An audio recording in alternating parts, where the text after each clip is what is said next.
closing statement. Karena opening statement tadi dimulai dari pihak Muslim, maka dipersilakan untuk Pak Herman untuk langsung memberikan closing statementnya. Silakan Pak Herman. 7 menit waktu yang diberikan kepada Anda. Oke. Jadi Yesus sebagai Allah, dia juga Tuhan, dia juga juru selamat, dan sekaligus dia juga manusia. Merupakan inti pokok dari seluruh ajaran kekristenan. Merupakan bagian dari ajaran Allah Tritunggal. Jadi berdirinya kekristenan hanya berlandaskan kepada Allah Tritunggal dan Yesus sebagai juru selamat, penyelamat manusia. Ya, tanpa itu runtuh kekristenan, tidak ada gunanya karena tidak ada keselamatan. Sebagai Tuhan, Yesus mencipta alam semesta dengan semua isinya. Tadi Yohanes 1 ayat 2 dan 3. Demikian juga Kolose 1 ayat 16. Dan Roma 11 ayat 36 menyatakan bahwa segala sesuatu adalah dari Dia, untuk Dia, dan oleh Dia. Ya, jadi berarti memang Dia sang pencipta. Sebagai sang firman, maka semua wahyu Allah itu berasal darinya melalui inspirasi daripada Roh Kudus. Ya, Dia itu adalah sang firman, ya, wahyu. Dia yang datang di dalam perjanjian lama, ya, yang bertemu dengan para nabi, ya, karena Dia satu-satunya oknum Allah yang bisa dilihat. Sedangkan Allah yang tidak bisa dilihat itu adalah dua oknum yang lainnya. Tetapi Yesus bisa dilihat dalam arti Dia datang secara teofani atau kristofani, bertemu dengan para malaikat, bertemu dengan para nabi, ya. Di dalam istilah, ya, Dia itu adalah Yahweh dalam perjanjian lama, itu nama pribadi Dia, Yahweh. Yahweh itu adalah nama untuk Allah Tritunggal, termasuk Yesus, ya. Yesus itu adalah Yahweh anak, Bapa itu Yahweh Bapa, dan Roh Kudus itu Yahweh Roh Kudus, ya. Jadi Dia itu kepada dengan judul, dengan sebutan juga adalah malaikat Allah, ya, Malak Yahweh, dan juga Dafar Yahweh, firman Allah. Itulah dirinya oknum Allah yang kedua yang sering muncul di dalam perjanjian lama, malah di dalam perjanjian baru atau ditanya oleh para rasul, oleh orang-orang Farisi dan ahli agama, ya, engkau umurmu belum 50 tahun, mengapa engkau mengatakan sebelum Abraham sudah ada? Tapi Dia mengatakan sebelum Abraham aku sudah ada. Itu menunjukkan kekekalan Dia. Jadi jatuh bangunnya kekristen sebagai manusia, Yesus itu menggenapkan semua rencana keselamatan Allah sejak kekal dengan menjadi manusia dan mati di salib untuk menebus dosa-dosa manusia umat pilihannya. Jadi Dia diutus oleh Allah Bapa, ya, menjadi manusia seperti yang dikatakan dalam Yohanes 3 ayat 16 yang terkenal tuh. Karena demikian Allah mengasihi dunia ini sehingga Dia mengaruniakan anaknya yang tunggal supaya siapa yang percaya kepadanya beroleh hidup yang kekal, ya, tidak binasa, ya. Jadi peran Dia sebagai manusia itu adalah penggenapan dari semua nubuat-nubuat di perjanjian lama mengenai Mesias yang dikorbankan, anak domba Allah yang dikorbankan, karena pengorbanan domba-domba penghapusan dosa di dalam perjanjian lama itu hanya bayang-bayang, ya, tipologi daripada Mesias yang datang sekali untuk selamanya. Dia berkorban dan berlaku sampai dengan akhir zaman. Allah Tritunggal di dalam hakikatnya adalah roh, jadi tidak mungkin bisa dilihat oleh manusia. Tetapi anak Allah atau Yesus adalah Allah yang sering menampakkan dirinya, ya, seperti saya katakan tadi di dalam teofani atau kristofani, ya. Sebelum Abraham ada, Yesus sudah ada, Yohanes 8:58. Dan lagi Daniel melihat anak manusia di dalam kemuliaannya, Daniel 7 ayat 13. Jadi yang disebut anak manusia di dalam Daniel itu juga sebetulnya adalah dirinya Allah sendiri. Ya, jadi sebutan anak manusia itu bisa, kalau huruf besar itu bisa sebagai Allah yang datang, dan juga anak manusia bisa dipahami sebagai manusia yang lahir dari rahim Maria.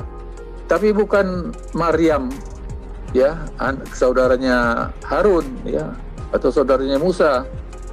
Ya, itu beda jauh, itu beda 1000 tahunan lebih, ya.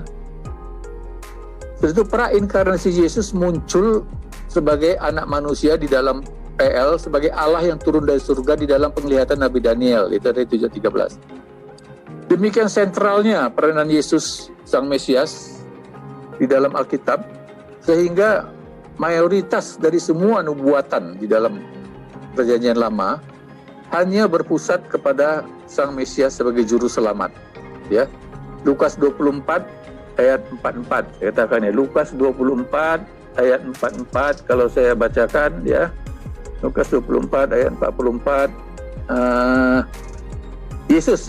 Yesus berkata, ia berkata kepada mereka, inilah perkataanku yang telah kukatakan kepadamu ketika aku masih bersama-sama dengan kamu, yakni bahwa harus digenapi semua yang ada tertulis tentang aku di dalam kitab Taurat Musa dan kitab Nabi dan kitab Mazmur. Jadi ini jelas, Yesus sendiri mengatakan bahwa semua nubuat mengenai dia harus digenapi. Oleh karena itulah Perjanjian Lama itu merupakan bukti ya bahwa semua nubuat mengenai Mesias itu telah digenapi dalam Perjanjian Lama. Oleh karena itulah Yesus dikatakan dialah jalan yang lurus itu, ya, yaitu jalan kebenaran dan hidup. Karena dia sempurna, tidak berdosa. Ya. Sedangkan rasul-rasul, nabi semua berdosa, sedangkan Yesus tidak berdosa. Dan semua perkataannya adalah kebenaran karena dia Allah. Perkataan dia adalah wahyu, absolut kebenarannya, ya. Tidak bisa ditentang karena tidak mungkin ada kesalahan ya di dalam perkataan Allah. Jadi Yesus itu juga adalah hidup. Karena dia apa? Karena dia sumber hidup. Ya, dia yang menciptakan alam semesta, dialah sumber hidup. Karena dirinya adalah Allah. Dialah kebenaran itu. Nah, artinya di sini bahwa semua kebenaran-kebenaran harus bertumpu di dalam kebenaran menurut firman Allah. Apalagi kalau menyangkut mengenai iman, mengenai keagamaan, mengenai keselamatan, itu adalah kebenaran yang bersifat absolut. Dan dia juga itu adalah jalan satu-satunya. Karena hanya dialah yang bisa menjembatani, menjadi imam, menjembatani antara hubungan manusia dan hubungan Allah yang sudah rusak oleh dosa. Tidak ada jalan yang lain selain kepada Yesus, Sang Mesias, Juru Selamat manusia yang pernah datang, mati, bangkit, dan hidup kembali, yang akan menyediakan surga bagi kita. Iya, waktunya habis Pak Herman. Terima kasih Pak Herman yang telah memberikan closing statement-nya yang sangat bagus, rangkuman daripada argumentasi Pak Herman di sesi-sesi dari yang opening, tanya jawab, sesi battle dirangkum oleh Pak Herman dengan sangat apik pada malam hari ini. Namun waktunya telah habis. Terima kasih ya Pak Herman telah memberikan closing statement-nya.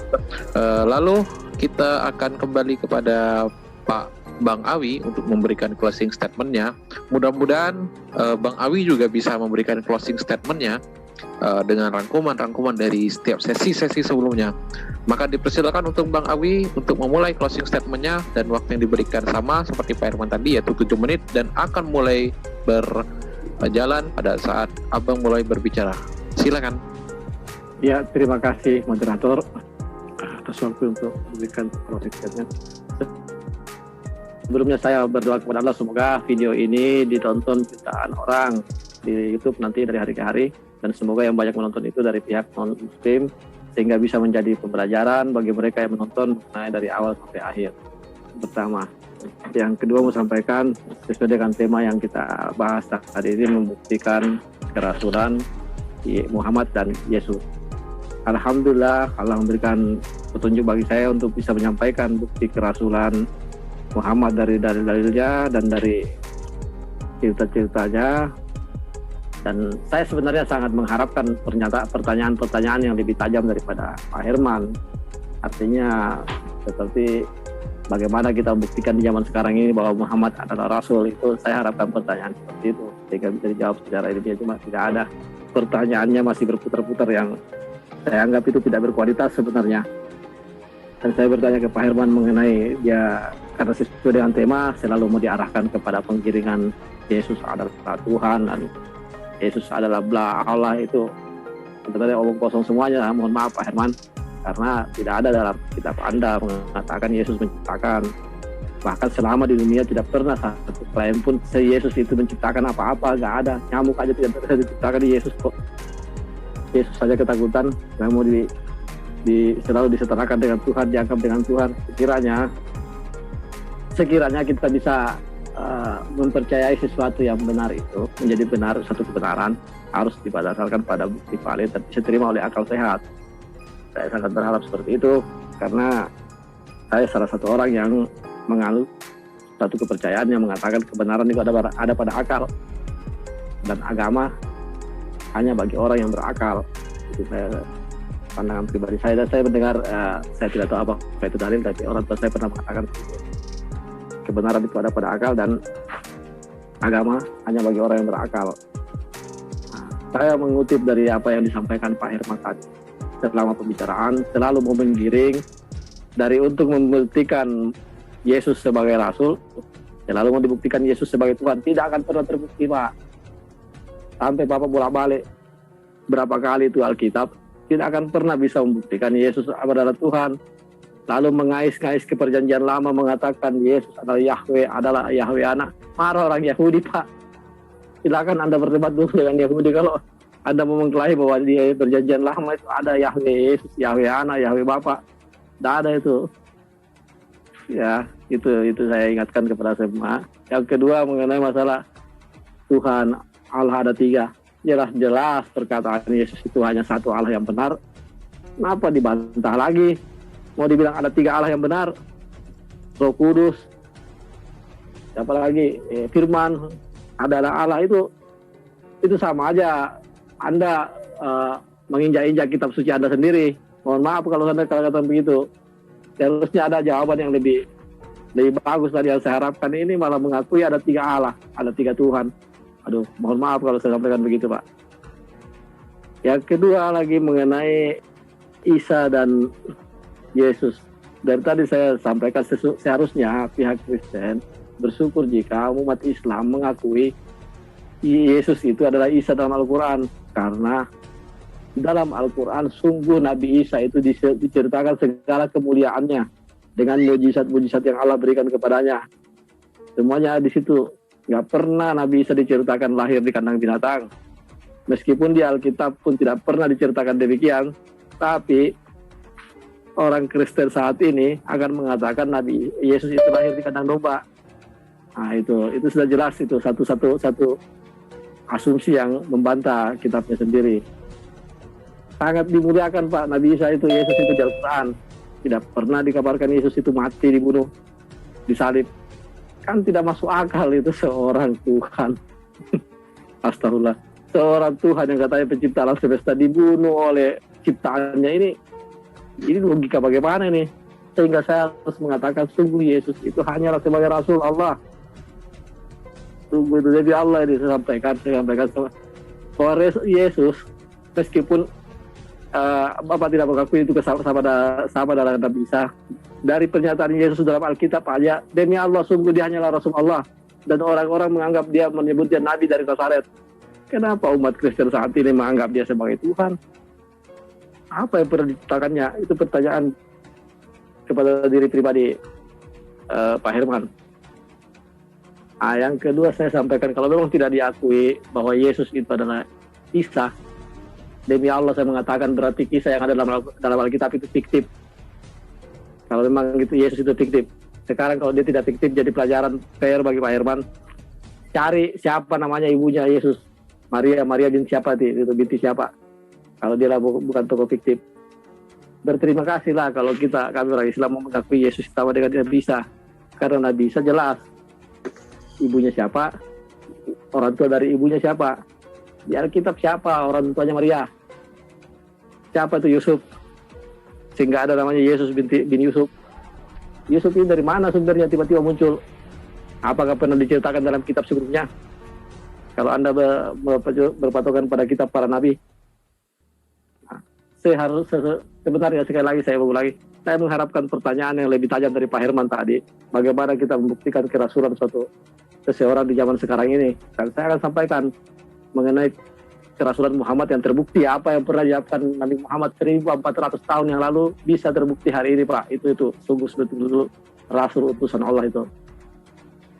Ya, demikianlah closing statement dari saya, agak sembraut karena agak sedikit emosional kepada Pak Herman. Secara pribadi kita tidak pernah bermasalah, kita cuma berdialog dalam metode debat. Jadi mohon maaf jika ada kata-kata yang menyinggung, itu hanya perdebatan. Namun secara pribadi kita tidak pernah bermusuhan, belum kenal, dan tidak ada alasan bagi kita untuk bermusuhan. terima kasih kepada moderator yang sudah memberikan waktu, kepada semua partisipan di sini yang mendukung. Alhamdulillah, terima kasih. Kepada semua pemirsa di YouTube, mudah-mudahan banyak yang nonton untuk menjadi pelajaran bagi kita semua, terutama bagi diri saya sendiri. Terima kasih. Assalamualaikum warahmatullahi wabarakatuh. Waalaikumsalam warahmatullahi wabarakatuh. Terima kasih